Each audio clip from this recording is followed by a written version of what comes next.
It's my life. Hello mga kasyokoy. Good. Magandang tanghali. Hindi ko na Englishin, nahihirapan ako. Papunta tayo ngayon sa sa Tahungan. Medyo mahangin po. Kailangan nating puntahan kasi baka naanod na. Kinuha na ng malalaking alon. Kaya palis pa lang tayo. Hindi natin alam kung maalon pa doon o hindi na, pero kailangan nating sumuong. Tara mga kasyokoy, samahan nyo ako. Dito pa lang tayo sa gilid pero ramdam na yung hangin. Malakas pa. Although hindi naman na maalon ngayon, hindi ko lang alam doon sa gitna. Pero sana hindi na nga. Mga kukunong cages, ginilit na. Ayan. Para na siyang squatter sa gilid ng dagat.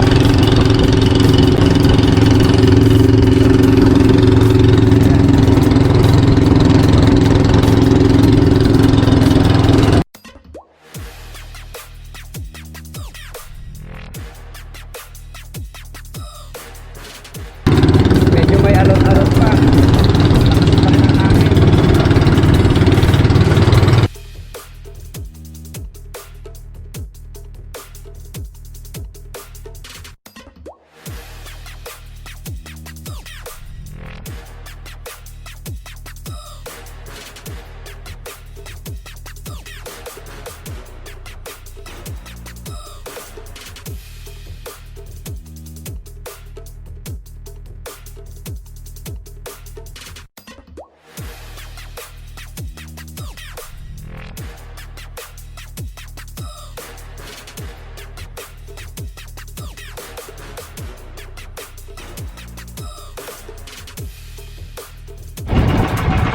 Guys, kung makikita nyo, medyo maalon pa ngayon.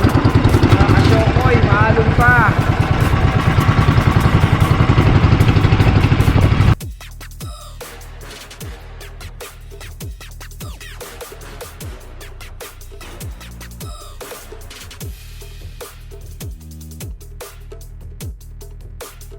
Ayan guys, malapit na tayo.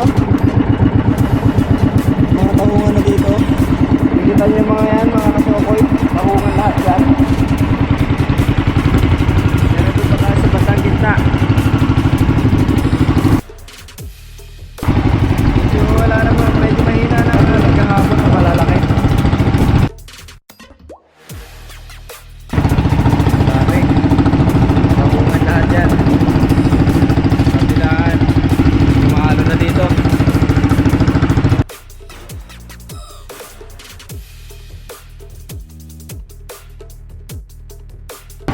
Ngayon nga mga kasyokoy, medyo mahalo na naman. Lalaki na ang alon dito. Medyo nakakatakot.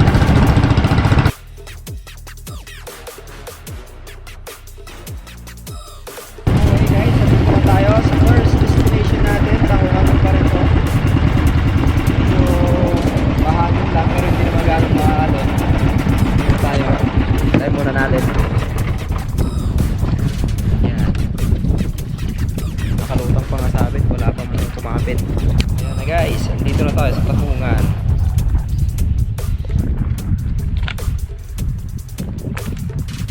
Medyo nakalutang pa mga sabit kasi wala pang kumapit na mga tahong.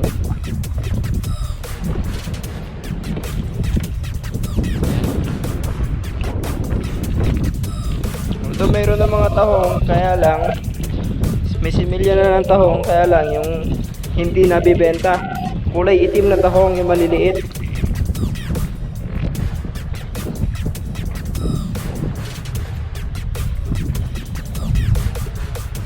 Check lang muna natin yung ating pondo.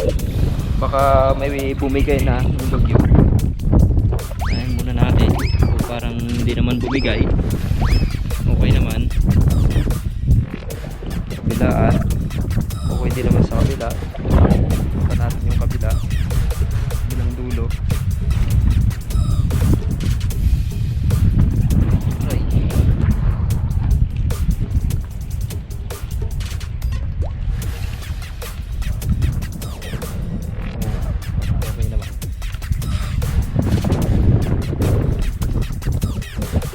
Sabit natin guys, ayan. Nakalutang. Kasi wala pa siyang tahong. Mga kasyokoy, late lang ito nilagay. So, hindi siya agad natubuan ng tahong. Tingnan natin.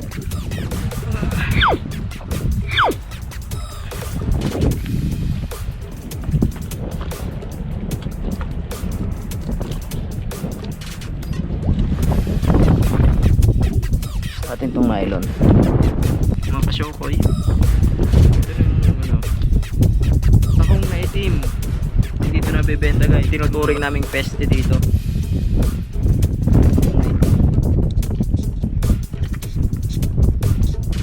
Peste ito para sa amin dito sa dagat. Kasi ang bilis niyang tumubo, ang bilis niyang dumami. Pero hindi naman nabibenta. Malaga sa doon kasi sa ilalim, yung natatambakan, mababaw ang dagat.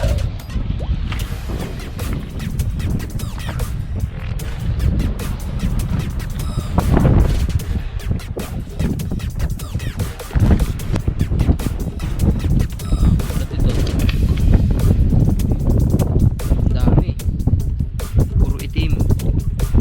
Siya itim, wala siyang green na tahong. Aba, mayroon pala. Meron siyang isang green.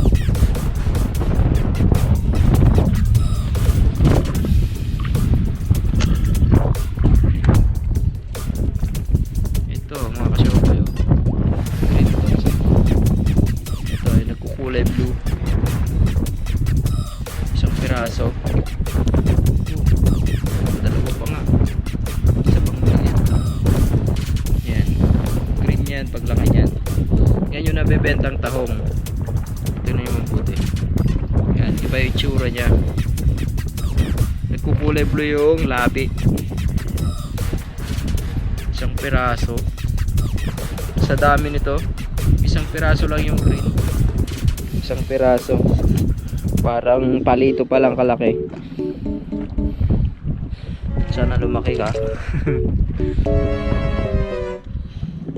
Antay-antay lang. Mahal na araw mga kasyokoy, pwede na yung harvestin.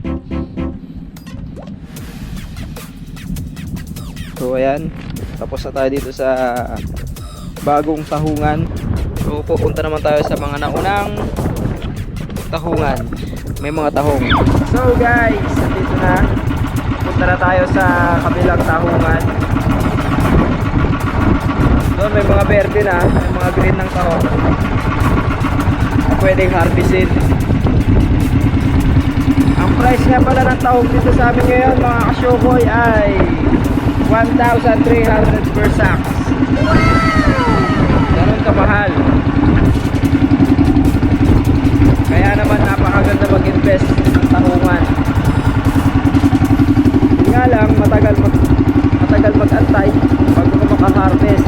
Tsaka risk na rin kung ganitong may mga bagyo, maalon. Kailangan mong puntahan para tignan kung hindi ba nasira ng bagyo. So ito na tayo.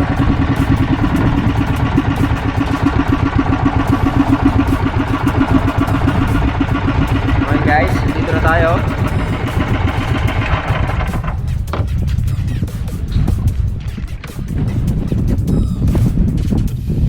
Ayan na mga kasyokoy, dito na tayo sa tahungan na pwede na mag-harvest ng tahong. Tinali ko lang muna ang ating Mercedes. Ayan. Ito nyo yung mga lubog na yung ibang mga tahungan. Okay. Tataas tayo ng sabit. Tingnan natin kung ano bang meron dito. Tayo sa bandang gitna. Yeah. Ito na nga. Oh. Black mussels. Ibig sabihin, yung itim na tahong na hindi nabibenta. Meron naman pailan-ilan na mga green. Ito, tulad nito, isang piraso. Pero pwede na siyang harvestin mga kasyokoy. Ayan. Madalang. Madalang ang green.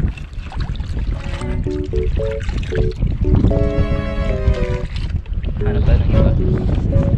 Teka lang. Tingnan muna natin yung ating pondo. Baka naanod. Baka naputol na naman. Okay, hindi naman.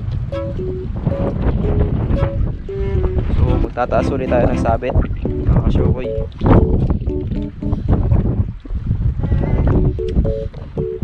Parang nalagas nalagas yata ng alon kasi mabilis siyang madali siyang malagas mga kasyokoy pagka maalon.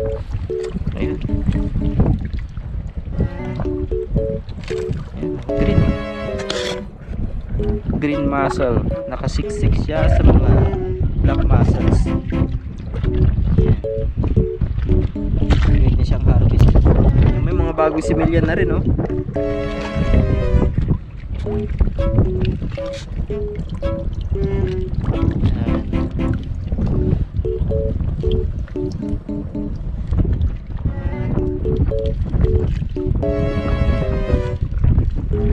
Yung mga bagong similyan na, yung mga green na to.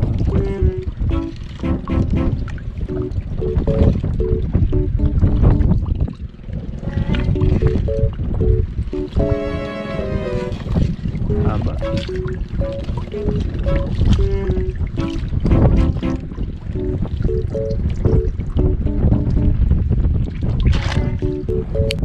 This one.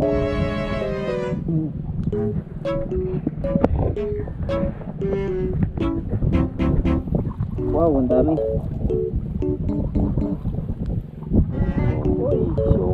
Shokoy, daming green. Yan. Ito mga shokoy. Marami siyang green. Parang natin. Pero dito sa bandang ilalim niya, wala na. Madalang na. Ayan. Mga talaba na. Sa bandang ilalim tapos tahong ulit. Dami na din.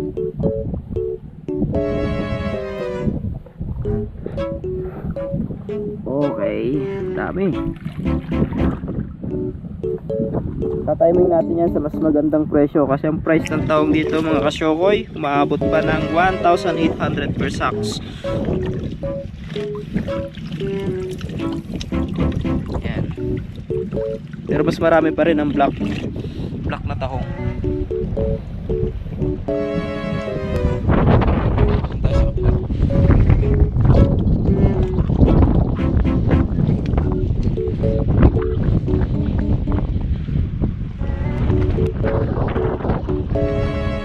Dito naman tayo sa kabilang tahungan.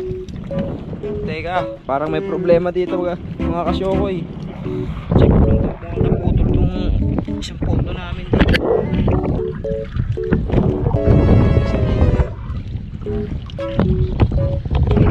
Hindi naman. Akala ko naputol. Tingnan natin kung marami itong tahong na maha-harvest. Tayo sa bandang gitna. Ayan, sa bandang gilid pala.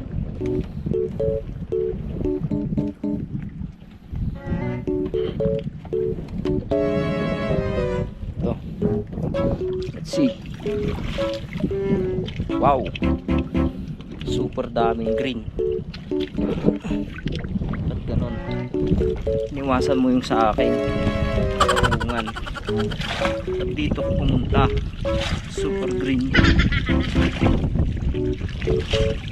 Konti lang, pero marami siyang similya dito sa goma. Ayan o, puro green. Ganda.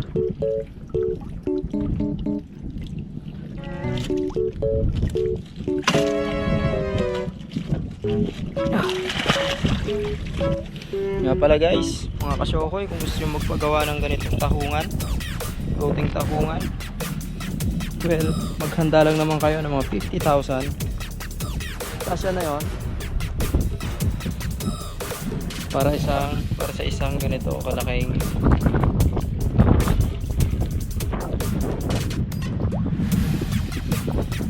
birong mag-invest mga kasyokoy. Malaki rin. But itong tahungan na to, pwede mo siyang pag-harvestan kahit hanggang 4 na taon. Basta nasisira. Huwag lang siya mababagyo or pupunta sa iba. Huwag lang nanakawin. Ayan. Abot dyan mga 4 years. Mga papalitan mo lang dyan. Yan, mga kawayan. Check mo lang yung mga tali.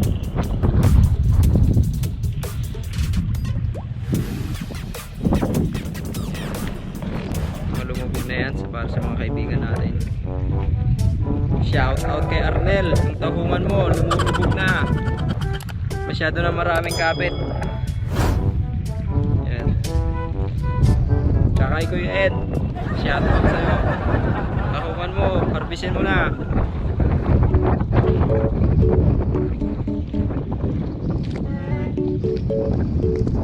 Daming tahungan mga kasyokoy. Halos lahat na yata dito meron. See? Tahungan lahat yan. Meron pa nga dyan mga kasyokoy yan. Nakikita nyo na yan. Mga floating, mga plastic bottles, drum, containers yan. Ginawa lang palutang. Tapos linagyan lang ng tali sa ilalim. Sinabitan na nila. Tahungan na rin yan mga kasyokoy. Kasi ang nangyayari, mga kawayan na tahungan katulad yan, pinagbabawal na, pinabawal na dito sa amin kasi nga masyadong makalat. Kapag naanod yung kawayan, nakakasira ng mga fish cage. Yan, nakakaputol ng mga tali dito sa mga tahungan. Naanod yung mga kawayan. So, pinawal na yan. Magiging kalat din yan sa gilid ng dagat. Mga bandang gitna na yan, mga fish cage. Mga tahungan dito sa bandang gilid. Mga baklat.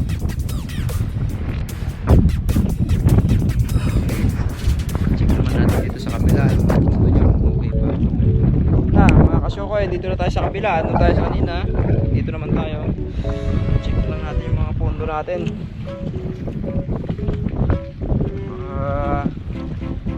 Nadali ni Bagyong Rolly. Oops. Okay naman siya. Ito mga kasyokoy, halos wala pang sabit. Kalahati pa lang. Ito pa lang siya sa kalahati. Tingnan natin ang mga pondo. Tali ng pondo.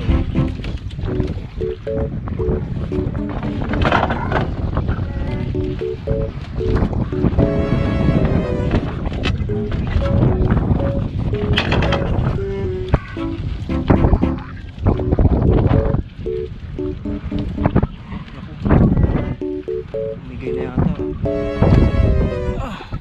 Shit. Ako mga kasyokoy, ang tali ng pondo puno ng tahong. Kaso nga lang hindi yung green. Ang ganda sana kung puro green yun mga kasyokoy. Laking kita sana natin. Oh, ito yung mga sabit nya. Taas natin. Check kung may mga bagong similya. May mga bagong similya mga kasyokoy, kaya lang problema ay black, hindi na bibenta. Konting trivia lang mga kasyokoy. Alam nyo ba ang pagpapatubo ng tahong ay ngayong tag-ulan malamig ang tubig. Dumadami sila pagkatuloy ng tubig. Naghahalo yung tubig ulan at tubig dagat. Dumadami ang mga tahong similya ng laki.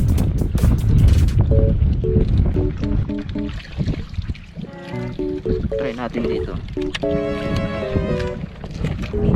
kung wala pa rin.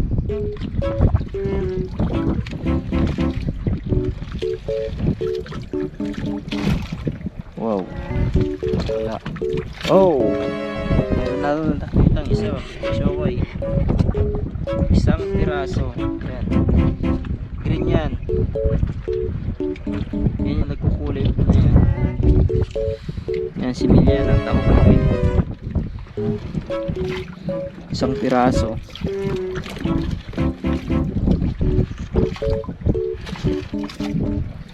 Wala. Talabang mga kumapit kasi okoy. Ayan. Talabang maliliit. Siyempre, pwede na rin itong kulay. Malalaki na din. Ayan nga. Ayan nga mga kasyokoy. Medyo lumalakas na naman ang hangin. Parang mag-aalon na naman. Kailangan natin yung mag-evacuate. Uwian na to mga kasyokoy. Ayan nga mga kasyokoy. Kailangan natin umuwi kasi lumalakas na ang alon at hangin. Medyo namumuti-puti na mga alon. Pinapauwi na ako mga kasyokoy. So naman, babay na sa inyo.